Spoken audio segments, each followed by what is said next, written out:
अवतरी अवतरी रंगरूप हे विठ्ठल विठ्ठल। आळंदी क्षेत्रामध्ये कीर्तन करताना दुसरं काय सांगावं?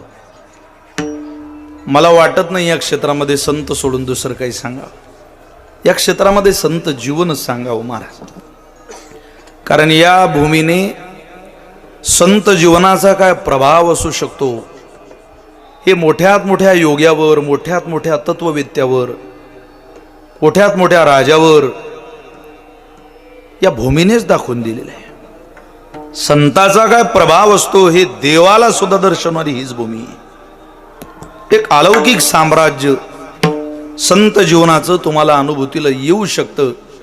याची प्रतीती जर कोणाला करून घ्यायची असेल तर त्याला आळंदी क्षेत्र पाहावं लागतं महाराज। 5 तत्वाने सम्मिलित हे तीर्थक्षेत्र आहे। असं कुठं कुठं घडत नाही। काही क्षेत्रामध्ये आपण गेल्यावर आपल्याला तीर्थ घडत नाही, संत मिळतात, देवता मिळत नाही। इथं देवता आहे, इथं संत आहे, इथलं तीर्थ आहे, इथलं क्षेत्र आहे, आणि सगळ्यात महत्वाचं या 4ही गोष्टी वैभवात नांदवण्याकरता या क्षेत्रामधली साधना आहे। या 5 गोष्टीचं सम्मिलित दर्शन आळंदी क्षेत्रामध्ये होतं। इतरत्र आपल्याला त्या अनुभूतीला पाहायला येत नाही। देवतेबद्दलचा विचार करा, सामान्य देवता इथली जुनाट जुगादीचे नाणे, बहुता काळाचे ठेवणे, शिवपीठ हे जुनाट। जुनाट म्हटलं आजकालचं हे नव्हे, आजी कालीचे असं वर्णन ज्या वेळेला आपण करतो, देवतेचं वर्णन सामान्य इथले। तसं तर आळंदी क्षेत्राचं महिमान सांगत असताना इथल्या देवतेलाच राजा म्हणावं। मग नंतर ही प्रमाण देशिक राजा दया निधी अलंकापुरी जो नांदे, पण ज्ञानोबारानंतर राजा इथं कोणी झालं नाही। इथला राजा मूळ सिद्धेश्वर आहे, आणि सिद्धेश्वरांनी ज्ञानोबारांना या नगरीचा राजा केला। म्हणून देवता महान आहे, क्षेत्र महान आहे। ज्या काही गावांचं वर्णन ग्रंथ परंपरेमध्ये आलं तिथं माझ्या गावाचं नाव तुकोबारांना दिसलं नाही, नामदेवरायांना माझ्या गावाचं नाव दिसलं नाही, त्यांना इसरूड दिसलं नाही, त्यांना शास्त्री महाराजांचे व मोठ्या कीर्तनकाराचं गाव नाही। ते म्हटलं मी त्याच गावाचं वर्णन करेल। आळंदी हे गाव पुण्यभूमी ठाव, किंवा धन्य देहू गाव पुण्यभूमी ठाव, तेथे नांदे देव पांडुरंग। कोणाचंही वर्णन करतील ते संत कसे, कोणाचंही वर्णन करतात त्याला जाहिरात म्हणतात, ते वर्णन नाही। वस्तुनिष्ठ स्वरूपामध्ये झालेलं वर्णन संत साहित्यामध्ये, अध्यात्मात आणि साहित्यात शोभून दिसणारी ग्रंथ परंपरा अलौकिक ठरते। शेकडो वर्ष झाली। याचं कारणच हे की ते वर्णन वस्तुनिष्ठ आहे, आविर्भाव नाही त्या वर्णनात। म्हणून 5 तत्वाचं सम्मिलित दर्शन आळंदी क्षेत्रामध्ये होतो। मी सांगत होतो देवता, क्षेत्र, सामान्य क्षेत्र आहे। बरं तीर्थाकडे चला, काय तीर्थ आहे महाराज इंद्रायणी। या तीर्थाचं वर्णन ये दक्षिण वाहिनी इंद्रायणीसी, स्नान घळता अभय देशी, कोटी तीर्थ प्रयागादी काशी, प्रसन्न होती हरिहर। या तीर्थाच्या स्नानाला येताना एकनाथी भागवतातल्या ओव्या काही वाचा। तुम्ही भागवत धर्म अनुगामी, तैच भेटीला ही जे आम्ही, कोटी पुण्य निष्कामी प्रयाग संगमी केली या।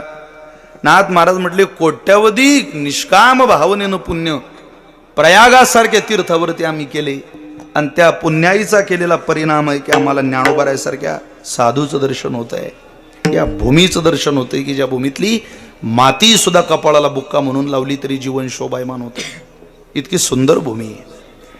इथली देवता महान, इथलं संतत्व महान, इथलं क्षेत्र महान, इथलं तीर्थ महान, आणि सगळ्यात महत्वाचं या 4 गोष्टींना बांधून ठेवते अशी इथली साधना महान आहे। हो, इथली साधना ओळखू येत नाही महाराज। चातुर्य लपवी महत्व हरवी पिसे पनमीर, इथलं कोणाला ओळखू येतो? इथली साधना ओळखायला अनेक जन्म घ्यावे लागतील। अरे मळालेलं धोतर, मळालेला सदरा घातलेला आळंदीत ज्ञानोबारांच्या दरबारात अजान वृक्षाखाली एखादा म्हातारा बसलेला असला, पाहत सुद्धा नाही आपण त्यांच्याकडं, पण त्यांच्याकडं पाहत जरी नसलो आणि त्यांची अनुभूती घ्यायची असली तर पुढं ज्ञानेश्वरी आहे, डोळे बंद आहे, खळा खळा खळा खळा खळा खळा नुसत्या ओव्या चालल्या. इथली साधना ओळखू येत नाही महाराज. इथं मळालेल्या कपड्यातला सुद्धा गाथा कंठस्थ असलेला महात्मा सापडतो, ज्ञानेश्वरी कंठस्थ असलेले महात्मे सापडतात. म्हणून आळंदी क्षेत्रामध्ये आपण संत जीवन ऐकावं, संत जीवन पाहावं, संत जीवन न्याहाळावं, त्या दिशेनेच आपण प्रयत्न करावा. असा संत नाही वारकरी संप्रदायात की ज्या संतांनी ज्ञानोबाराचं वर्णन केलं नाही, माऊलीचं वर्णन केलं नाही, असा संतच नाही. कदाचित असला तर संत नाही. विठ्ठल विठ्ठल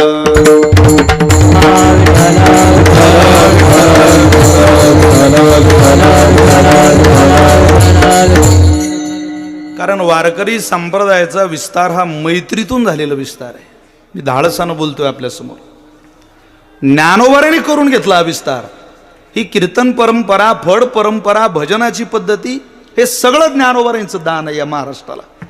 आपण फडकरी पाहतो, तुम्ही वास्करांचं भजन बघा, देहूकरांचं भजन बघा, मुक्ताबाई फड परंपरेचं भजन बघा, आजरेकरांचं फड परंपरेचं भजन बघा, जोगमारा शिक्षण संस्थेचं भजन बघा. या सगळ्या पद्धती ज्ञानोबारांनी दिल्या. कारण या फड परंपरेचे अधिपती नामदेव आहेत.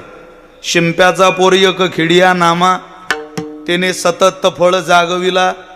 आद्य फळकरी नामदेव आहे आणि त्या आद्य फळकऱ्यांचे आजी गुरु मुक्ताबाई, आजी गुरु ज्ञानोबार आहे. फड परंपरा ज्ञानोबारांनी जन्माला घातली. या राज्यात भजन करावं लागेल तुम्हाला. आपला देव भजन प्रेमी आहे, हे ज्ञानोबारांना आवडीचं. ज्याला ज्याला भजन आवडतं त्याला त्याला ज्ञानोबाराय आवडतच असतील म्हणून भजन आवडतं. ज्याला भजन आवडतं ज्ञानोबाराय आवडत नाही, समजावं ते नाटक आहे. विठ्ठल विठ्ठल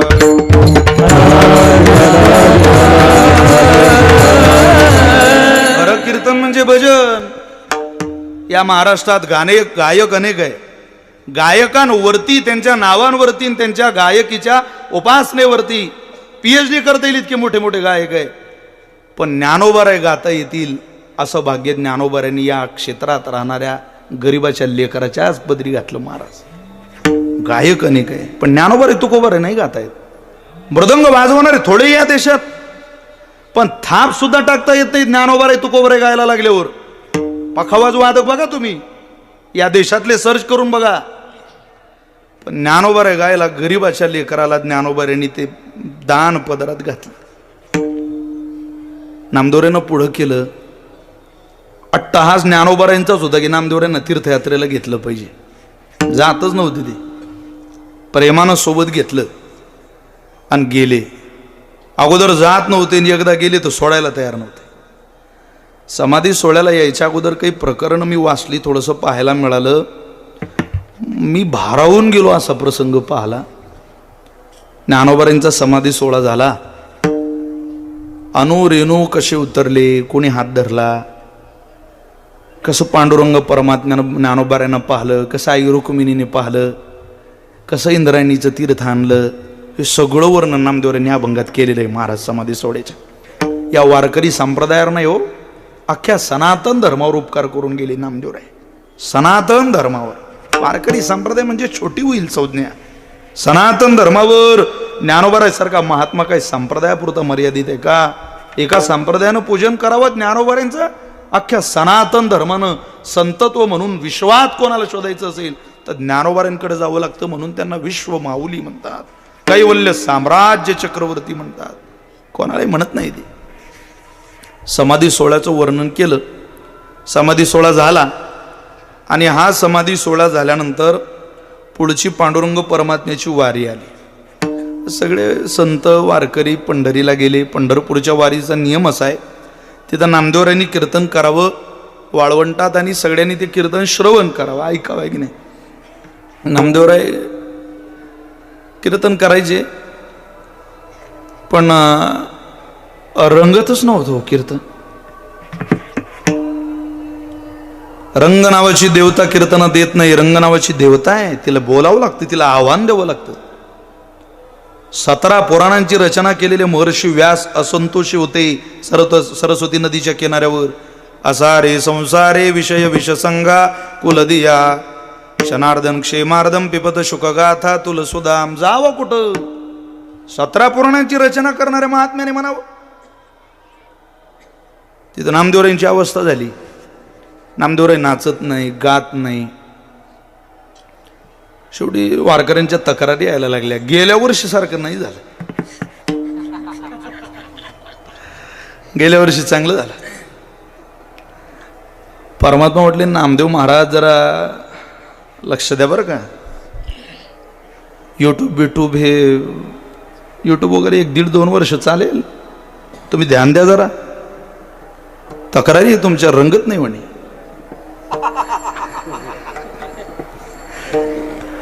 नामदेव म्हटले, देवा मला नाहीच रे तर वाळवंटात जाऊ वाटत. का? कारण कीर्तन तेव्हा रंगायचं जनी म्हणे ज्ञान देवा बोला भंग. अरे माझी माय नाही रे माझ्या पाठीमाग, आणि काय कीर्तन करू. मला माझ्या ज्ञानोबारांची लय आठवण येते देवा. अरे वारी माझी तर ज्ञानोबारांचं वर्णन आळंदी, पण ते असल्याशिवाय मला तुझं वर्णन नाही रे करता येत. अरे नाच नामदेवा, वारकरी पंढरीला तुझ्या कीर्तना करता आले. मी नाचावं असं वाटतं का तुला? हो वाटतं ना. मग मला एकदा ज्ञानोबारांची भेट करून दे ना पुन्हा.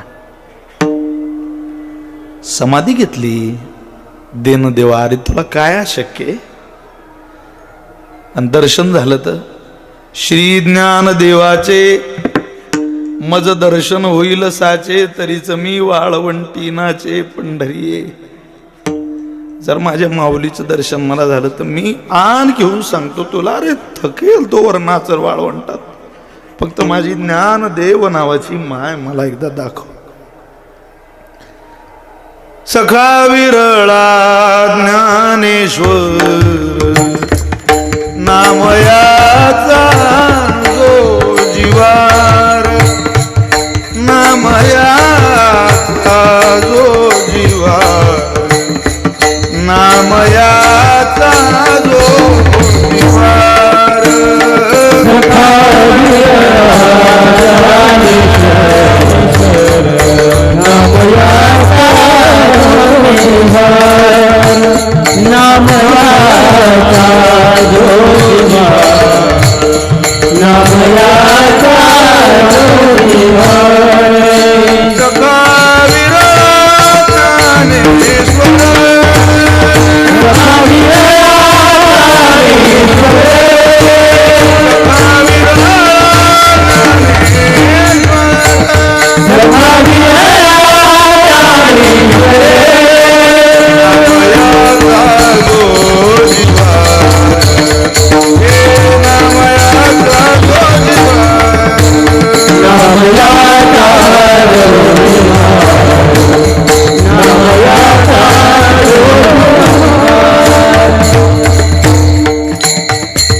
मैत्री असेल, काय प्रेम असेल. सखा विरळा ज्ञानोबा सारखा मित्र नाही नामदेवराय म्हटले. जनाबाईंनी त्या मित्रांचं वर्णन करावं, आणि ती मैत्री तीर्थयात्रेतून निर्माण झालेली होती महाराज. ज्ञान आणि नाम मित्र होतं, सखा होतं. तेव्हा वारकरी संप्रदायासारखा पंथ निर्माण होतो. तसं कसं होईल? केवळ ज्ञान पंथ चालू शकत नाही, केवळ नाम पंथ चालू शकत नाही. ज्ञानाला नामाची जोड लागते आणि नामाला ज्ञानाची जोड लागते. हे सुरळीत पांथस्थ तुम्ही मी झालो, हे उपकार ज्ञानोबारांचे, हे उपकार नामदेवरांचे. हो, तुकोबाराय तेची अभंगाच्या द्वारा सांगताय, तुम्ही योग्य पांथस्थाच्या मागत चाला, कोणाचे मागं जाऊ नका. ओरड वाटतं मला ज्या घरात वैभवलक्ष्मीचं पारायण करणाऱ्या महिला या राज्यात राहतात. किती अवघड आहे, कठीण किती. 728 वर्ष झाली ज्या ग्रंथाचं महिमान आपले पूर्वज आपल्याला सांगत आले, त्या राज्यात एखाद्या बाईनं श्रीमंत होण्याकरता वैभवलक्ष्मी वाचावी आणि तिनं अपेक्षा करावी आमच्या घरात सुख आलं पाहिजे. वैभवलक्ष्मीची पोथी वाचून जर घरात श्रीमंती आली असती तर सरकारनं मुख्यमंत्री लाडकी बहीण योजना काढल्यापेक्षा 2-2 पोथ्या दान दिल्या असत्या तुम्हाला. झटके घेतले असते, फॉर्म भरा ना, मुख सरळ आहे ना. ज्या दिवशी या महाराष्ट्रातली एखादी महिला लेकबाय बिद्या करताना, मुलगी बिद्या करेल, औक्षण करेल, तिचं हळद अक्षत कुंकू तिलक करेल, तिला औक्षण करेल, पदरानं डोळे पुसेल, कपाळावरून डोक्यावरून मस्तकावरून हात फिरवेल, हाताला धरून गाडीत बसवेल, त्या दिवशी या महाराष्ट्रातल्या प्रत्येक नगरातल्या, गावातल्या, खेड्यापाड्यातल्या बाईने एक कृती करावी. गाडीत बसलेल्या नवरदेवाच्या बरोबर आलेल्या तिकडच्या काही महिलांना सांगावं, ताई थोडं थांबा, आम्ही घरात जाऊन आले. तिनं घरात पळत जावं. कुठं जावं? देवघरात जावं. देवघरात ठेवलेला विश्वमौली ज्ञानोबारायांचा वेलवेटच्या कापडात गुंडाळलेला ज्ञानेश्वरी नावाचा ग्रंथ त्या मंडपात आणावा आणि त्या सासरच्या महिलांकडे देऊन म्हणावं, आम्ही तुम्हाला आमची लेक तुमच्या घरी पाठवताना काही नसू देऊ शकलो, आम्ही गरीब आहे, काही देताच येणार नाही आम्हाला तुम्हाला, पण तुमच्या घरी सून म्हणून नांदायला येणारी जी पोरगी आम्ही पाठवतोय, हे ज्ञानेश्वरीचं पारायण करणारी पोरगी आहे, तुमच्या घराचं गोकुळ केल्याशिवाय राहणार नाही, असं म्हणणारी माय या राज्यात ज्या दिवशी जन्माला येईल, त्या दिवशी घराघरात ज्ञानेश्वरीची पूजा होईल. बांधून ठेवतो.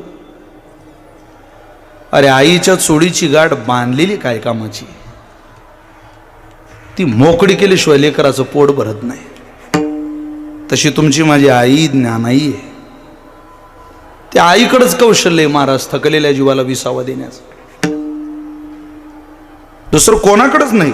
वारकरी संप्रदायाच्या परंपरेमध्ये तर सगळ्या संतांनी बोट ज्ञानोबाऱ्यांकडे जा, तिथं जा बुवा, ती कोर्ट आहे शेवटचं, सुप्रीम कोर्ट आहे, त्याच्या पलीकडे कुठं फिरत बसू नका, जाऊ नका, माझ्याकडे प्रमाण आहे. सुखाचा निदान तो माझा सोपान, सुखाचा निदान तो माझा सोपान, विश्रांतीचे स्थान, मुक्ताबाई विश्रांतीचे स्थान, सुखाचा निधान तो माझा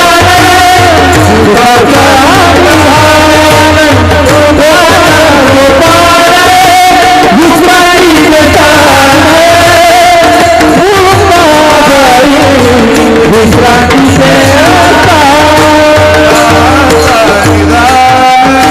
तो माझा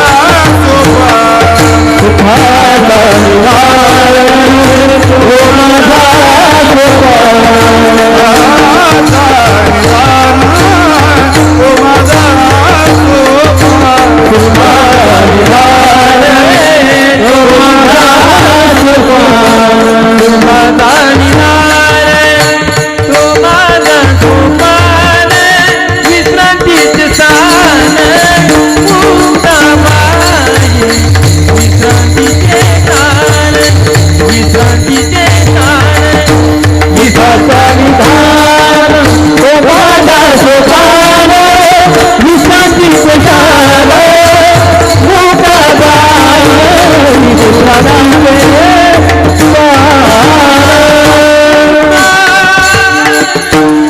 विश्रांतीच घ्यायची असेल तर ज्ञानोबाराशिवाय, सोपान काकाशिवाय, मुक्ताबाईशिवाय, विश्वगुरु निवृत्तीनाथाशिवाय पर्यायच नाही महाराज. धाडसानं बोलतोय तुमच्या समोर, या विश्रांतीपर्यंत जा. या चिल्लर चाल्लर विश्रांत्या सोडून द्या आयुष्यातल्या, ही सुखाची विश्रांती. आणि आपली जी धावपळ चालली ती सुखाच्या विश्रांती करता चाललेली. 2 तास झोपलेला माणूस, दमलेला माणूस झोपला तर बरं वाटतं. अनंत जन्माची, अनंत काळाची ही थकलेली, भागलेली, शिनलेली पिढी या सामान्य सुखात, सामान्य विश्रांती तृप्त होईल कशी? बाळाला तो बापही झोपवतो, पण आईसारखं नाही ना, आत्याही झोपवते. 12व्या अध्यायातली ओवी इतकी गोड आहे, म्हणजे रडणारं पोरग आहे. आई बाहेर गेलेली मार्केटला, बापाकडे दिलं झोपत नाही, राहत नाही, आत्याकडे दिलं, मावशीकडे दिलं, काकीकडे दिलं, कोणाकडेच राहत नाही.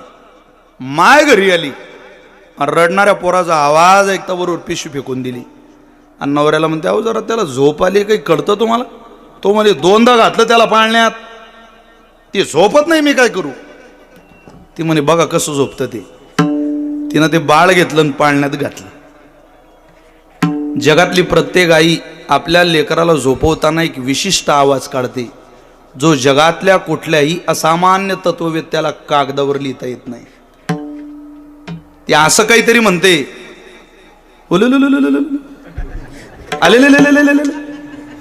हा आवाज कोण्या कागदावर लिहायचा?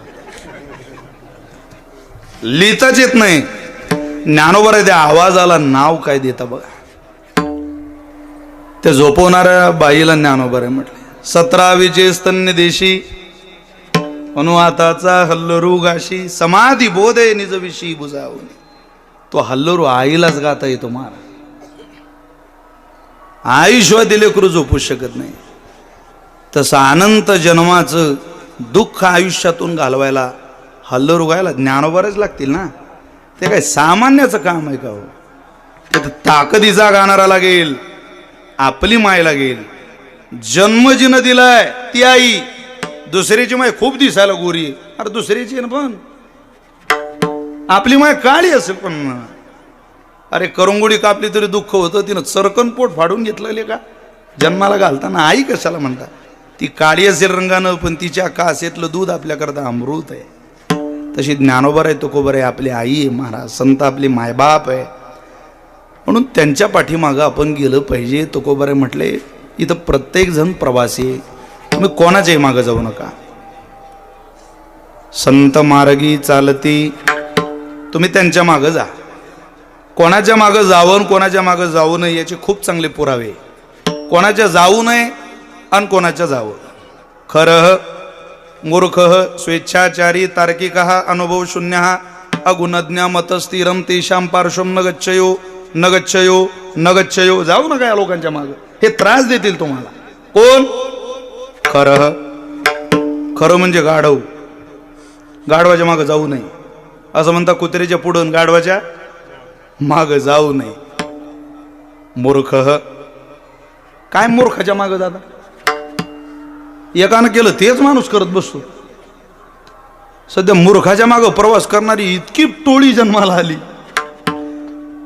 काव कुठं चालले काही पत्ता नाही.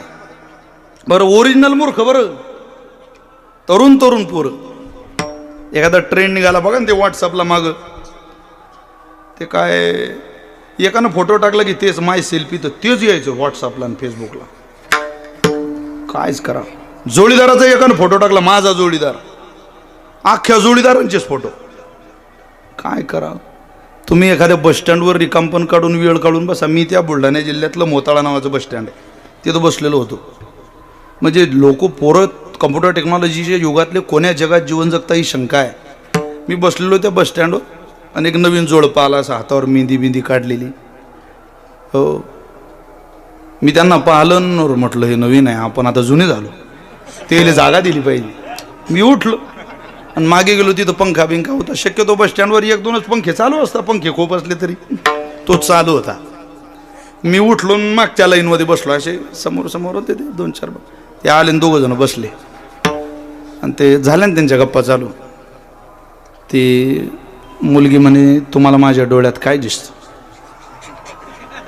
हा म्हणे, तुझ्या डोळ्यात मला सारं जग दिसून राहिलं. म्हटलं मी लोगड्या आता सारं जग? हा, खरंच सांगा तुम्हाला माझ्या डोळ्यात काय दिसतं? हो म्हणे, मला तुझ्या डोळ्यात सारं जग दिसतं. मी त्याच्याजवळ गेलो, म्हटलं भाऊ या जगात मग एसटी दिशीन कुठे तर पाय. मी 1.5 तास झाले या बसस्टँडवर बसलाय. तो कंट्रोलर बी धड सांगत नाही, तुला त्या जगात जर दिसली तर माय खूप चांगलं होईल. सोशल मीडियातली पिढी नवीन ट्रेंड येतोय जगात. तसंच कोणी वागतं, तसंच कोणी बोलतं. चित्रपट पाहला तसंच वागतं. पडद्यावरचं जर तसं वागावं वाटतं तर ज्ञानेश्वरी वाचल्यावर का माणसाला वागावं वाटणार नाही? शुल्लक लोकांना पडद्यावर पाहिल्यावर जर ती भूमिका आयुष्यात साकारावी वाटते, तशीच वेशभूषा केशभूषा करावी वाटते, तर ज्ञानेश्वरी वाचणाऱ्यावर ज्ञानेश्वरीचा प्रभाव 100% होईल महाराज. ती पुण्यवानाची शब्द आहे. चित्रपट पाहून बदल होत असेल, एखादी रील बघून बदल होत असेल, तर ज्ञानेश्वरी वाचून आमच्यात बदल होत नाही हे म्हणणं साफ चुकीचं आहे. एक तर तुझं ज्ञानेश्वरीत मन नाही आणि एक तर ज्ञानेश्वरी तुला जवळ धरत नाही. आपण लाख ज्ञानेश्वरी वाचू पण ज्ञानोबारांनी जवळ धरलं पाहिजे ना. मी कायम सांगतो, नित्य पारायण करणाऱ्याला विचारा तुम्ही, ओवी पुढं गेली तरी आवाज देते ती मागून, अरे मला वाच रे बाबा, मी माझ्या माऊलीच्याच मुखातली, मला सोडू नको, मला वाच. जीव लावतो तो महाराज ते ओव्या.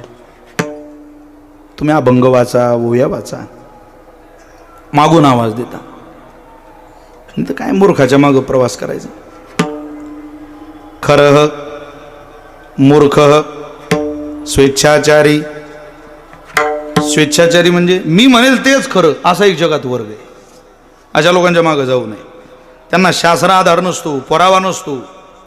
ते ना संतांना मानतात ना ग्रंथ मानतात.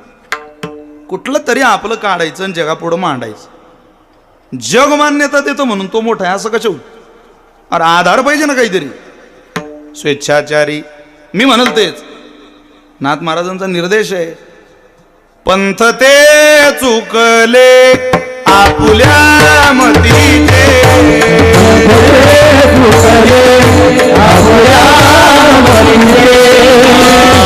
ते चुकले आपुल्या मतीचे,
ते चुकले आपुल्या मतीचे. आपल्या मतानं जे माणसं पंथ दाखवतात, समजावते स्वेच्छाचारी, तार्किक हा काही तर्क वितर्क काढणारी माणसं असतात. त्यांनाच काय संतावर प्रेम जळेल. तर्क व वितर्क काढणारा संतावर साधवर प्रेमच करू शकत नाही महाराज. प्रेम करायला रक्तच वार करायचं लागतं संतावर प्रेम करायला. शोतो की बाजार में पत्रों का व्यापार करना दुनिया का काम है. इकडे चालत नाही तो जगातला नियम. नापास होतात माणसं. तार्किक हा, अनुभव शून्य हा, या प्रत्येक शब्दावर कीर्तन करता येतील इतके सखोल शब्द आहेत. किंवा त्याची विस्तारानं चिंतन उदाहरण असं आपल्याला देता येईल. वेळेची मर्यादा आहे, आपल्याला तिकडे जायचंय नाही. अनुभव शून्य हा कवळीचा अनुभव नाही, ना काकड्याचा, ना हरिपाठाचा, ना पायवारीचा. आणि त्यानं तत्वज्ञान सांगावं. सांगा आता हे. म्हणून वारकरी संप्रदाय हा तत्वप्रणाली जोपासणारा संप्रदाय महाराज. ओ पिकलेली वाणी पहा तुम्ही. अरे तुम्ही एखाद्या फळावर एखाद्या वारकऱ्याचं कीर्तन आहे का, नित्य दरमा येणाऱ्या वारकऱ्याचं काय साधं साधं बोलतात, पण असं वाटतं ऐकतच राहावं ऐकतच राहावं. वाणी पिकलेली असते महाराज. अनुभवाचा तो परिणाम असतो. केलेल्या सेवेत तो का म्हणे श्रम केला अवघा आला फळास. अनुभव शून्य हा अनुभव शून्य माणसांच्या मागे जाऊन अगुणज्ञ आपल्या जवळ राहतात पण आपल्या गुणावर किंमत करत नाही, आपल्या गुणाला दाद देत नाही. काय लागतं त्यांच्याजवळ. फार जवळचा मित्र आहे कधीच म्हणत नाही अरे काल काय चाल गायली रे वा, ते मधलं मला खूप आवडलं गड्या. म्हणावं ना आपल्या मित्रांना कधीतरी. आपल्याला अडचण काय. पण गुणावर किंमत प्रेम नसलेली माणसं जवळ थांबवू नये, त्यांच्यासोबत जाऊ नये. अगुणज्ञ पिछा सोडला पाहिजे त्यांचा. जगाचं कौतुक करायला तुला वेळ आहे, माझं नाही. तुझ्या जीवाभावाच्या सख्याचं नाही. अरे खोटं कर माझ्या तयारीपर्यंत, पण कर ना. मी तुला सखा म्हणतो तू कधीच माझं वर्णन करत नाही. अगुणज्ञ काय शास्त्रामध्ये आपल्या वडिलांनी आपल्या बापदादांनी आपल्याला ही सगळी भांडवल दिलंय. अमत स्थिरम ज्याचं मत स्थिर नाही, आज एक भूमिका उद्या एक भूमिका, अशी मंडळी संतांपर्यंत जाऊ शकत नाही. माणसाचं मत स्थिर पाहिजे. मत म्हणजे मत नाही म्हणत मी, आता गेलं ते 5 वर्षावर. भूमिका माणसाच्या बदलता वेळोवेळी पहा तुम्ही. अमत स्थिरम तेषां पार्श्वम नगच्छयो. शास्त्र म्हणतं जाऊ नका, ही लोक फसवतील तुम्हाला, यांच्या मागे जाऊ नका. महाराज जाऊ नका थोडीच ऐकायला आळंदीत आलो. अरे कोणाच्या जावं ते सांगा, मी सांगतो त्यांच्या मागे जा तुम्ही. वेदानुगामी सच्शील हा धर्मात्मा पुण्यवान श्रुती स्मृती अर्थ रूपश्य तेषां पार्श्वम गच्छयो. जे वेदाच्या मागे गेले त्यांच्या मागे जा. वेदानुगामी सच्शील हा ज्यांचं शील चांगलं आहे त्यांच्या मागे जा. ज्ञानोबऱ्यांना पाहिल्यावर फोटो जरी पाहिलं तरी प्रेम करावं वाटतं. महाराज हे माझ्या जीवनाचं सर्वस्व आहे असं वाटतं. ते शील असतं. सच्शील हा धर्मात्मा. ज्ञानोबा सगळ्यात मोठी धर्माची मूर्ती. ज्ञानोबारांनी ज्ञानेश्वरी सांगितलेला धर्म कोणाला वाचता आला नाही, सांगणं तर सोडून द्या, वाचता आला नाही. कारण ज्ञानोबारे म्हटलं हे ज्ञानेश्वरीच धर. किंबहुना तुमचे केले धर्म कीर्तन सिद्धी सनेले. हे धर्माचं कीर्तन आहे, गा भलं होईल तुमचं. इकडं तिकडं काय वाचत बसता का. विश्वासाला तुडवीजे चोरा ज्ञानोबारे बोलतात. शिनला सुईजे महापुरा तैसे दोषी इही नरा अनिष्ट की जे माणसाचं वाटोळ करतील अशी ग्रंथ नशी पुराणं कोणी काही ग्रंथ काढेल आणि म्हणेल वाचा, असं नाही. ज्ञानेश्वरी हे आम्हाला प्रमाण आहे. नामदेव तुकोबर आम्हाला प्रमाण आहे. काय लागतो जगायला. गाथा ज्ञानेश्वरी जवळ असली ना जगातली कोणतीच ग्रंथ जगायला लागत नाही. काय लागतं. ज्ञानोबारीने ते उपकारच केले आपल्यावर. धर्मात्मा धर्माचं कीर्तन आहे ते. चला वेदानुगामी सच्शील हा धर्मात्मा पुण्यवान. ज्ञानोबाऱ्यासारखा कोण पुण्यवान महात्मा आहे की ज्यांचं दर्शन घ्यायला सुद्धा पुण्य लागतं. म्हणजे किती पुण्य असेल. पूर्वजन्मी सुकृते थोर केली ती मजा आजी फळासी आली परमानंदू आजी मानसी. भेटी झाली या संतासी. बरं झालं आम्हाला ज्ञानोबारांचं दर्शन झालं. पुण्यवान श्रुती स्मृती अर्थ रूपश्च. आपण श्रुती पाहिली नाही, वाचली नाही, वाचली तर कळणार नाही. काय जाऊ नका तिकडं. पण श्रुती स्मृती ज्यांच्याकडं पाहिलं की आठवणीत येतात त्या संतांकडे जा ना. किती ओवी सुंदर आहे बघा. श्रुती स्मृतीचे अर्थ जे आपण जी होनी मूर्त अनुष्ठाने जगादेत वडील जे हे त्याच्या पुढची होई बघा. तयाची आचरावी पावले पावनी सात्विकी श्रद्धा चाले तो तेच फळ ठेविले ऐसे लाहे मग त्यांच्या मागं जाण्याकरता असे नेमके कोण आहे? अरे संत आहे, त्यांच्या मागं जा ना. अभंगाचं पहिलं संत मार्गी चालती, संत मार्गी चालती, संत मार्गी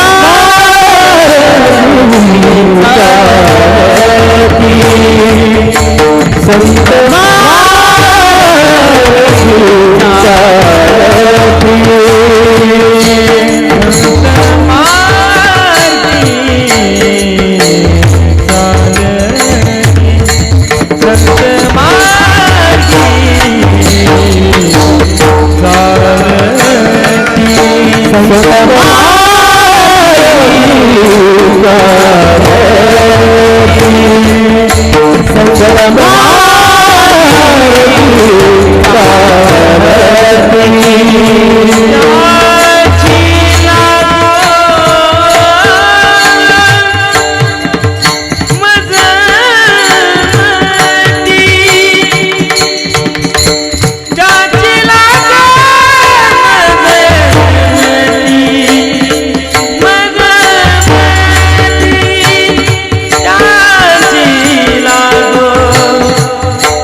संत मार्गी चालती, त्यांची लागो मज माती.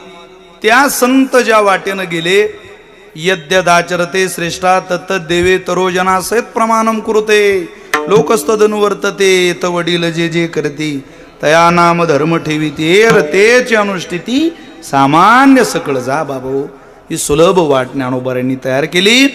त्या वाटेला तुम्ही जा. त्यांची लागो मज माती.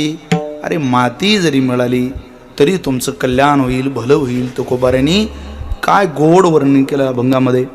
तुकोबाऱ्यांचा एक एक शब्द म्हणजे भगवंताची सेवा. एका एका अक्षरात आहे माझा रमाकांत. एक एक अक्षर महाराजांचं आपल्या जीवनाचं कल्याण करणारं अक्षर आहे. आपण तितक्या प्रेमानं वाचत नाही, हे आपलं दुर्दैव आहे. किंवा लोकांना आता 30% समाज बाबा आमच्या अनुभूतीला येतं, कानाची चोचले पुरवण्याकरता कीर्तनात येतं. 30% समाजात गावोगावी बऱ्याचदा काही गोष्टी बोलायची, मी तुम्हाला प्रामाणिकपणानं सांगतो, आळंदी क्षेत्रात मला पिंगळा म्हणायचीच इच्छा होत नाही. आता मला वाटत नाही म्हणावं. आता नाही वाटत पुरुषोत्तम महाराजांनी कधी आई म्हणावं, त्यांना वाटत नाही म्हणावं. पण काय झालं, ते एक बलस्थान तयार झालं. आता ते म्हटल्याशिवाय लोकांना कीर्तन झाल्यासारखं वाटत नाही, अशी परिस्थिती झाली. समजावं, हे लोक तेवढ्यावरच प्रेम करतात. यांना आपण केलेलं चिंतन, आपण केलेला अभ्यास, आपण केलेली उपासना, आपण इकडून तिकडून गोळा करून एक नाथ भागवतातली काढली, ज्ञानोबाऱ्यांची काढली, ओव्या मी आतापर्यंत तुम्हाला या ओव्या हे श्लोक म्हटले. हे काय मला बसावंच लागलं ना, कुठंतरी ऐकावंच लागलं ना, कोणाच्या तरी श्रीमुखातून पाहावंच लागलं ना, काहीतरी कुठेतरी शोधून. पण 30% समाजच असा झाला. तुम्ही करणार काय? कानाची चोचले पुरवण्याकरता केवळ. काळ काही काही गावात गेल्यानंतर लोक स्वतः सांगतात, महाराज कसं होऊ देतात. कसं म्हणजे काय, तर काय घुंगरं बांधायची होऊ द्यायचं कसं बांधायचं, अपेक्षा काय तुला. बोधे बाबा चाल म्हणायची. सगुण चरित्रे परम पवित्रे सादर वर्णावी, सादर वर्णावी. बाबांची आवडीची. संत वृंदे मनोभावे आदि वंदावी. अरे काय सांगतो भल्या माणसा, जाऊ दे. आम्ही तर ठरवलेलं आहे 2 4 5 10 5 50 कीर्तन कमी अशी 3 3 2 2 वर 2 2 1 1 वर आपण आता एकच करावं वाटतं. कशासाठी करायचं आता आपली जिरली ना फिरून फिरून कशासाठी. पण निदान आपण एखाद्या अभंगाची सेवा करत असताना ज्ञानोबाऱ्यांच्या तुकोबाऱ्यांच्या नजरेत आपल्याला पडावं लागणार नाही अशी वाक्यरचना बोलू, अशी कीर्तन करू, असं भजन गाऊ की अंतकाळ जेव्हा येईल त्यावेळेला ज्ञानोबाऱ्यांनी म्हटलं पाहिजे अरे घ्या त्या लेकराला घ्या मध्ये घ्या येऊ द्या रे त्याला त्यानं भजन केलंय. एवढं जरी म्हटलं तरी खूप झालं ना. दुसरं करता काय. घर निघायचं झालं तर ज्ञानोबाऱ्यांचं घर निघण्यात मजा आहे. बाकी कोणाची घर तशी नाही की कोणाचंही घर आपण निघा.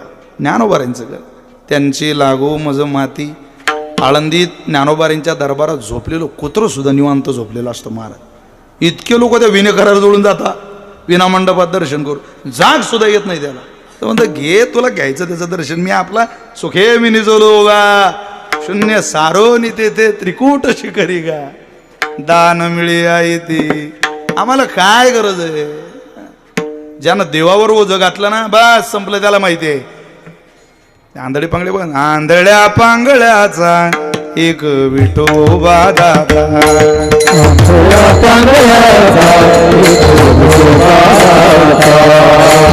विश्व तोची सर्व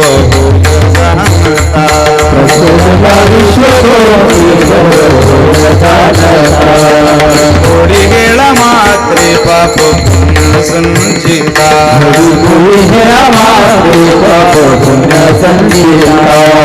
दुःख कोणवारी तुझ वाचोनी चिंता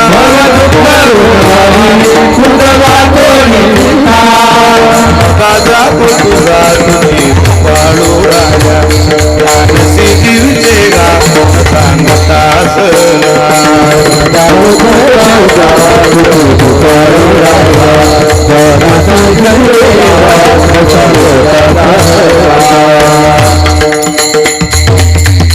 अरे ज्यानं ठरवलंय माझं ओझं तू काय म्हणे भार घातली यावरी त्यानं काय हे पाहत बसायचं. तुकोबारे म्हणतात नाही साधनं शोधू नका. साधनं शोधण्यात आमचाही खूप कालावधी गेला. नाथ महाराजांचा फुलवारा नावाचं प्रकरण तुम्ही त्यातलं एक चरण बघा. नाथ महाराज म्हटलं मी खूप देव फिरायचो आधी. जो कोणी भेटला या देवाला जावं तुम्हाला गुण येईल तिकडं बी जायचं. किती देव फिरले अरे बापा बापा बापा. नाथ महाराज म्हणत सांगताच येणार नाही. ऐसी दैवते केली अनंते नवाचा भाऊ फेडिले वो परिते फलकट झाले शेवटी गळा येवोनी पडिले वो बहु जाचिले. हो फिरलो. अरे जमिनीवरचा प्रवास संपला तर विमानानं फिरलो लवकर लवकर देव झाले पाहिजे.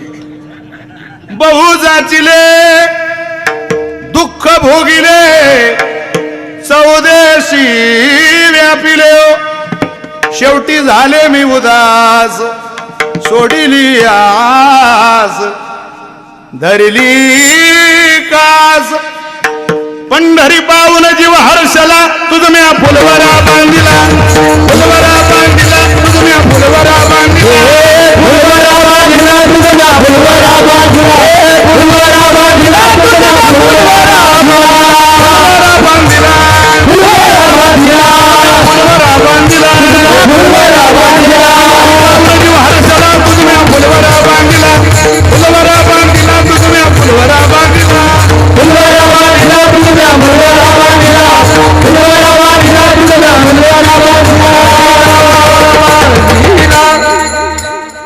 एखादा झटका पाहिजेत महाराज. ते खोलेबाचं कीर्तन चालू आहे असं मग लोकांना जाणवतं थोडं थोडं म्हणजे चालू आहे काहीतरी. आता पूर्ण नाही दिलं तर मग थोडं थोडं फुलवरा बांधिला. काय महाराजांचं वचन आहे. महाराज नेमकं झालं काय. अरे संतानं बोट धरल्याशिवाय देव कळत नाही. आम्ही अनेक मार्ग फिरून आलो. नाथ महाराज म्हटले पण बरं झालं. मग तुम्हाला देव कसा मिळाला. वैकुंठीचे निदान ज्याचे सती जे प्रिय करो त्याची गाठ पडली ते निधिधला भय करो त्याचे संगती गेले भक्तीने मग देखिले भीमा तिरवो परात पर सोयरा पुंडलिक बरा दिदला थारा तेने मज बोळता हात दिदला त्याने माझा बोलता हात दिला, मामा फुलवरा बांधिला, फुलवरा बांधिला, तुम्ही फुलवरा बांधिला, फुलवरा बांधिला तुझ्या फुलवरा बांधिला, फुलवरा बांधिला तुझ्या फुलवरा बांधिला. त्याने माझा बोलता हात दिदला. हे बोलता हात देणारे ज्ञानोबा राय लक्षात ठेवा. हे बोलता हात देणारे पुंडलिकराय लक्षात ठेवा. म्हणून लागू त्यांची माती. काय दुसरं अपेक्षा करता आयुष्यात? अपेक्षाच करू नये. संत जीवन हे सगळ्याच रोगांवरच औषध आहे. बस संपलं. इथून पुढे आम्हाला जावं वाटत नाही. महाराजांनी व्यावृत्ती केली इतर साधनाची. षष्टी विभक्ती. काय करावी साधने, काय नव्हे एकतेने हेच करा. यावृत्ती काय काय करता ती साधन अन्यत्र. नाही नाही आम्हाला एक महात्म्याने जप करायला सांगितलं. अरे जप तप अनुष्ठान व्यर्थ कासया करणे, तीर्थ व्रत यम नेम न लगे दैवता धरणे, आसन मुद्रा ज्ञान ध्यान न लगे वारणशी मरणे वेड्या. अरे केशव माधव अच्युत वदता होयपात करणे, शरीर शोषण प्राण निरोधन मनोजय हट योग, गुदकुडन पिंडलिनी कलिमलदल भंग, ऊर्ध्ववायूचा श्वेत तोडुनी करिवो वनभंग, ब्रह्मरंध्री मिसळे परी मुमुक्षुदंग. जाऊ नको, एक काम कर, भेदभाव तोडुनी घेतला प्रेमाचा गरळा, शुद्ध नाम श्री हरीचे निजमुखी लागला जाळा. पुढं हरिस्मरणाचे निबडे अंकित केले कडे काळा, मग एका जनार्दनी एका जनार्दनी अखंड सुख सोहळा. ओम नमो भगवती रामकृष्ण वासुदेवा, ओम नमो भगवती रामकृष्ण वासुदेवा. असं आहे. संपलं नाव. काय पाहिजे जीवनात? म्हणून काय करावी साधने, तिकडं जाऊ नका. तुम्ही संतांच्या दिशेनं चला. मी नेहमी सांगतो, चिखलाच्या गोळ्याला आकार द्यायला कुंभारच लागतो महाराज. सोन्याच्या लगडीचा अलंकार घडवायला सोनारच लागतो. तसे बिघडलेलं जीवन पांडुरंगाच्या चरणावर नेऊन घालायला ज्ञानोबारायसारखा कृपाळू दयाळू अंतःकरणाचा संतच लागतो. त्याशिवाय हे बिघडलेलं जीवन श्री पंढरीनाथाच्या चरणावर जाऊच शकत नाही. ती काही जागीरदारी आहे का, मक्तेदारी आहे का ती आपल्या बापदादेची? आपण म्हणू शकतो ही प्रमाण माझ्या वडिलाची मिराची, अरे ज्यांची होती त्यांनी तर सेवा केली, आपलं तर काहीच नाही. अवचिताची हाती ठेवा, दिली सेवा न करता तो कुबारे म्हणजे. हे सेवा न करणाऱ्याच्या हाताला लागलं त्याला असं वाटतं सेवा चालली. कीर्तन म्हणजे काही सेवा आहे का हो? कोणाचा उद्धार होईल? इथं कीर्तन केल्यानं पर तुम्हाला उपदेश केल्यानं विशाल महाराज खोलेचा उद्धार आज होतच नाही. विशाल महाराज खोलेला याच्या खाली उतरून स्वतःच्या उद्धाराकरता काहीतरी प्रार्थना करावी लागेल ना. या देशाच्या पंतप्रधानापासून तर या देशातल्या रेल्वे स्टेशनवरच्या फिरणाऱ्या याचकाला सुद्धा उद्धाराकरता प्रार्थना करावी लागते. ते इंटरनॅशनल दर्जाचा भिकारी होऊन, नुसता भिकारी नाही, इंटरनॅशनल आंतरराष्ट्रीय दर्जाचा. एकदा भिकेची अवस्था रेड्याला कळाली तरी त्याची समाधी मंदिर होतं. भिकेची अवस्था भिंतीला कळाली तरी तिचं मंदिर होतं. भिकेची अवस्था एका पाठीला टेकलेल्या दगडाला कळाली तरी त्याचं मंदिर होतं निवाशाला. काय केलं काय त्यानं? काय नाही. ज्ञानोबा यांच्या पाठीला आपला चिकटून राहिला. म्हणून आळंदीमध्ये आल्यानंतर वेळोवेळी वेळोवेळी वेळोवेळी ज्ञानोबाराय काय ऐकायचे असतात, ज्ञानोबारायच का बोलायचे असतात, की त्या संत जीवनाचा काहीसा प्रभाव आपल्या आयुष्यावर पडावा आणि साधनेच्या वाङ्मयाच्या दिशेनं आपला प्रवास सुकर व्हावा. म्हणून तुकोबारे म्हटले, तुम्ही अनेक साधनाची वाट बघू नका, ती तुमच्या जीवनाकरता फलित ठरणार नाही. महाराज, पण संतांकडे गेल्यानंतर आम्ही नेमकं स्वीकारावं काय? तिथं काय मिळेल? अरे उष्ट मिळालं. शेष घेईन उत्कृष्ट, शेष घेईन उत्कृष्ट, शेष घेईन उत्कृष्ट, शेष घेईन उत्कृष्ट.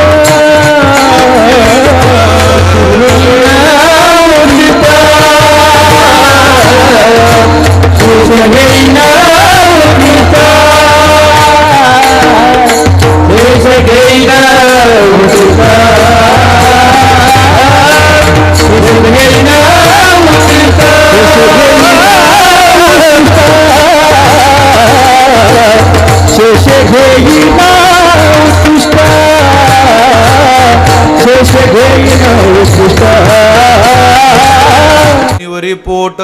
पूर्णतेचा संकल्प संतांच्या उष्ट्यात. ज्ञानोबाऱ्यांची ज्ञानेश्वरी उष्टीच आहे, पण पूर्णतेचा संकल्प देणारी तुकोबाऱ्यांचा गाथा उष्टाच आहे ना. पण दाय धनीवरी पोट.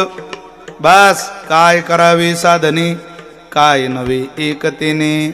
एकदा ठरवलं ना आमचा सांभाळ करणारे हे, मग परमात्म्यापर्यंत नेऊन घालण्याची जबाबदारीच त्यांच्यावर असते. कीर्तनाची वेळ जवळजवळ संपलेली आहे. तसं मी 6 म्हटलं होतं, पण 6:30ला 6:45ला जवळजवळ कीर्तन सुरू झालं. अधिक वेळ तुम्हाला काय तिकडे, तुम्ही सगळे सुज्ञ श्रोते आहात. इथं काय जास्त वेळ, अल्पारंभेन क्षेम करा, चालू करा आणि थांबा. म्हणजे फोकाचे 10 मार्क भेटत असतात. आणि हुशार विद्यार्थ्यांनी फोकाचे मार्क घालवू नये. भाजी तयार झाली तरी हा जाळच लावून राहिला. अरे जाऊ दे ना, झालं ना आता ते का नांदीवर राहिला भाजी बनवायच्या, आहे की नाही. झाल्यावर काय. तसं आता मला असं वाटतं अभंगाची भूमिका आपल्या स्पष्ट निर्देशात लक्षात आली असेल. सांभाळ करायला बोट हातात दिलं ना, ज्याचा हातात दिलंय तो जबाबदार असला की आपली पुढची जबाबदारी संपली. मग ते त्याच्याकडे. यांचं चरित्र वाचा तुम्ही सजन महाराजांचं. जशा आळंदीला दिंड्या येतात, पंढरपूरला दिंड्या येतात, तशी दिंड्या जगन्नाथपुरीला नेण्याची पद्धत. सजन महाराज दिंडी सहभागी झाले.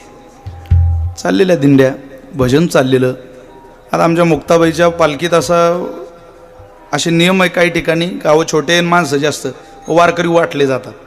2 तुमच्याकडे न्या बुवा, 4 तुमच्याकडे न्या, असं वारकऱ्यांची वाटप होते. दिंडी थांबली आणि घ्यायला आले सगळे. तुम्ही आमच्याकडे चला, तुम्ही आमच्या. एका गावात सजन महाराजांना एक व्यक्ती घ्यायला आला. तो म्हणजे तुम्ही आमच्याकडे चला, 2 गात जेवण करा, आराम करा, सकाळी काकड्याला या. बरं बरं ते म्हटले काय हरकत नाही. ते त्यांच्याकडे गेले. 2 गात जेवण घेतलं. झोप लागली त्यांना. थकलेला माणूस लगेच झोपतो महाराज. भूक ना मागे चबाना और नींद ना मागे बिछाना. भुकेला माणूस पदार्थ विचारत नाही, झोपे आलेला माणूस बिछाना पाहत नाही. भुकेलेला पदार्थ तो विचारत नाही काय आण, तो म्हणतो लवकर. आता दिवसभर ज्या बाईच्या हातात रिमोट आहे ती बाई रात्री नीट कशी झोपेनो. ती बाई रात्री म्हणते मुझे नींद नाही, मुझे चैन नाही. तू कांदे लावायली जरा, 3 दिवस झोपशील. तुला उठवायला इंजेक्शन देणं पडीन, तू उठून काऊन नाही राहिली, उठून काऊन. मग कष्ट असतं आहे की नाही. 4 किलोमीटर पाखावात ज्याच्या गळ्यात आहे त्याला विचारा झोप कशी असते पालखी सोहळ्यातली. काय महाराज 4 फळावर सेवा करून आलेल्या विचारा मंगेश बा, खरं आहे की नाही. चंदू महाराज विचारा, चंदू महाराज पांचाळांना ते सेवा करतात ज्ञानोबाऱ्यांच्या. आमच्या मुक्ताबाईला 2 कीर्तन वाजवायचे रोज. झोपले सजन महाराज. झोप लागल्यावर त्या घराची मालकीन रात्री 12 12:30ला उठली आणि सजन महाराजांकडे आली. महाराज उठा. अहो तुम्ही घरात आले तेव्हापासूनच माझा डोळा तुमच्यावर होता. ते म्हटले तुला काही लाज वाटते ग, कोण तुला स्त्री म्हणेल, तुझा नवरा घरात झोपलाय वेडे. अगं तो झोपलाय, जा त्याला उठव. ती म्हणे मला हात लावायला त्याची अडचण होते, तुम्हाला आहे. ती आत गेली, पलंगाखालचा कोयता घेतला आणि सजन महाराजांना आवाज देऊन नवऱ्याचं मुंडकं तोडलं. महाराज मुंडकच तोडलं. रक्ताचा पाठ व्हायला लागला, लटलट कापायला लागली. सजन महाराज काय झालंय. ती म्हणे आता माझा स्वीकार करा. अगं जी बाई आपल्या नवऱ्याला मारते, आपल्या कपाळावरचं कुंकू पुसून टाकते शरीराची भूक भागवण्याकरता, तिच्यासारखी नालायक बाई या जगात नाही. आणि आम्ही तिचा हात धरावा. आग लाव तुझ्या सौंदर्याला. तिला वाटलं नवराही मारला आणि हाही जातोय. ते बाहेर आली, नारडावर रोड सुरू केलं तिने. गाव गोळा झालं. मारला सजन महाराजांना. जग खरा खोट्याचा निवाडा करत नसतं.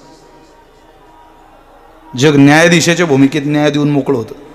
माणसं स्वतःच्या आयुष्याची वकिली करतात आणि दुसऱ्याच्या जीवनाचे न्यायाधीश होता. दुर्दैव आहे जगाचं. चला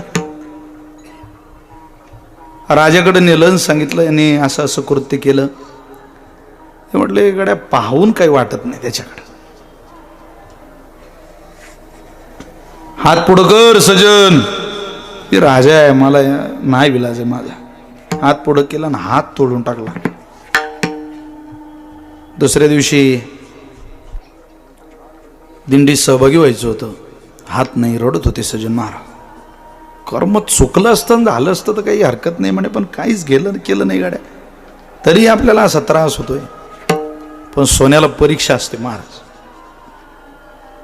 पण त्या यातना त्याच महात्म्याला माहिती असतात काय हे किती पराकोटीचं दुःख आहे. स्मरणातूनच जात नाही ते. रडत होते सज्जन महाराज.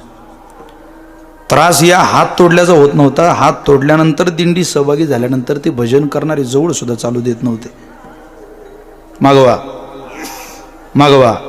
पाप केलं त्याचा हात तुटते काय? पाप केल्याशिवाय हातच तुटत नाही, म्हणून हात तुटला. चला माग. दिंडीच्या माग काढून दिलं त्यानं. एकटेच चालायचे. कोणी खायला दिलं तर खायचे. झोपायला कोणाकडे जायचे नाही. आपल्या मंदिरात मारुतीराजा पारावर झोपायची, रोडला झोपायची. पाणी दिलं तर प्यायचे. काही कोणाकडे पाहायचं नाही. पण हा अपमान फार दिवस सहन करायचा नाही. आता एक काम करू, जगन्नाथपुरीत जाऊन तिथं समुद्र आहे, एकदाचा जीव देऊन टाकू म्हणजे मिटून तरी जाईन एकदा कायमचं. जगाची बहुतेक त्याची इच्छा दिसते. चालत राहिले एकटे. भजनाची गोडी होती त्यांना. परमात्म्यानं पाहिलं किती त्रास आहे रे हा, इतका त्रास. जगन्नाथपुरीला जाणारा कोणीतरी एक महात्मा मागून आला आणि सजन महाराज दिंडीच्या मागे दिसले. सजन तेरा अच्छा होगा, आशीर्वाद दिला. भलं होईल तुझं, चांगलं होईल. साधूचा आशीर्वाद हा खूप बलशाली असतो महाराज. परमात्म्याचा रथ आला सजन महाराजांना घ्यायला. ते दिंडीत जाऊन विचारला का ते सजन महाराज, अरे म्हणे नालायक माणूस आहे, आम्ही दिंडीतून काढून दिला, तुम्ही कशाला आले? म्हणे भगवंतानं रथ पाठवला. देवानं कशाला पाठवला? अरे म्हणे त्याला घ्यायला आलो आम्ही. बरं बरं, तुम्ही कशाला आले? पण तू माणूस चुकीचा आहे. म्हटले तुम्ही बोलू नका. ते सजन महाराज कुठे सांग? म्हणे मागे दिंडीच्या, त्यांच्याजवळ गेले. बसा, परमात्म्याने बोलावलं तुम्हाला. रथात बसवलं, भगवंताच्या पायावर आणून घातलं, दर्शन घेतलं. जाऊ दे देवा, झाला आता काय, झाल्यावर काय पोटाला धरत. आतापर्यंत कुठं होता? मला एक प्रश्न विचारायचा आहे, मारायचा आहे. रथात बसवणारा तू आहे की हात तोडणारा तू आहे? यातलं तू कोणता आहे? भगवंतानं सांगितलं सजन, रे हात तोडणाराही मीच आहे आणि रथात बसवणाराही मीच आहे. अरे तुझ्या पुढून गाय पळत होती, पळता पळता गायी माग कसाब पळत होता. गाय पुढं, कसाब माग, तू उभा होता चौकात. गाय पळून पुढं गेली, कसाबाला दिसले नाही. कसाबानं तुझ्याकडे येऊन विचारलं गाय कुठे? तू हात वळवला, या दिशेला गेली म्हटलं नाही, हात दाखवला. तुझ्या हाताच्या दिशेनं कसाब गेला, गाईला मारलं. कसाबानं गायीची हत्या केली. हत्या तुझ्या हातामुळं झाली. तुला कर्माचा दंड देणं अगत्य होतं, गरजेचं होतं. बरं झालं देवा बाबा, माझ्या कर्माने माझा हात तोडला. अरे पण त्या बाईनं तिचा नवरा मारला ना, त्याचं काय? मारू दे, मारला तर. अरे बाईने नवरा नाही, गायीनं कसाब मारला.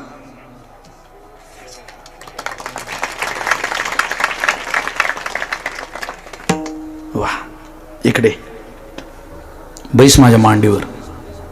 मी? अरे हो, तोच बैस. नाही बसा वाटत, बैस. अरे निदान तुला त्रास देणारी दिंडी येईपर्यंत तर बैस. बसवलं ते सगळे वारकरी आले. अरे देवा, याला दर्शन घ्यायचंय का माझं? हो, याच्या पाया पडा. याच्या दर्शनाशिवाय तुम्हाला माझं दर्शन होऊ शकत नाही. कृपा कटाक्ष निहाळिले, आपुले पदी बैसविले. आपलं पद देण्याचं सामर्थ्य भगवंताकडे. मग विचारलं देवा, तुझ्यापेक्षाही त्या साधूने जो आशीर्वाद दिला तो खूप महत्वाचा वाटतो रे. अरे मला आशीर्वादाचं बळ द्यायला देव म्हणून तुझ्याकडे आलं नाही, किंवा येता आलं नाही, किंवा आलो असतो तर तुला पटलंही नसतं. साधूच्या रूपात यावं लागलं सजन. साधूच्या रूपात आलो नसतो तो तुझी वृत्ती मध्येच डगमगून तू समुद्राच्या दिशेने गेला असता, तू जगन्नाथपुरी पाहिली नसती. ही ताकद देवाला सुद्धा संत भूमिकेत येऊन भक्ताला द्यावी लागते. म्हणून संत जीवनाचा प्रभाव आयुष्यावर पडला की देवाचं चरण अगदी सुरळीत होतं. हा त्याचा प्रत्यय, हे त्याचं उदाहरण आहे. म्हणून इतर तर ठिकाणी काय घ्यायचं? संतांचं उष्ट तर उष्ट, पण दाय धनीवरे पोट. काय करावे साधने, काय नव्हे एकतेने. जगद्गुरु तुकोबारे म्हटले, आम्ही तर निषेध केलाय बुवा, तुमचं काही सांगता येत नाही. कदाचित भूमिका आवडली पटली तर तुम्ही याल, पण मी माझं सांगतो तुकोबारे. काय तू काम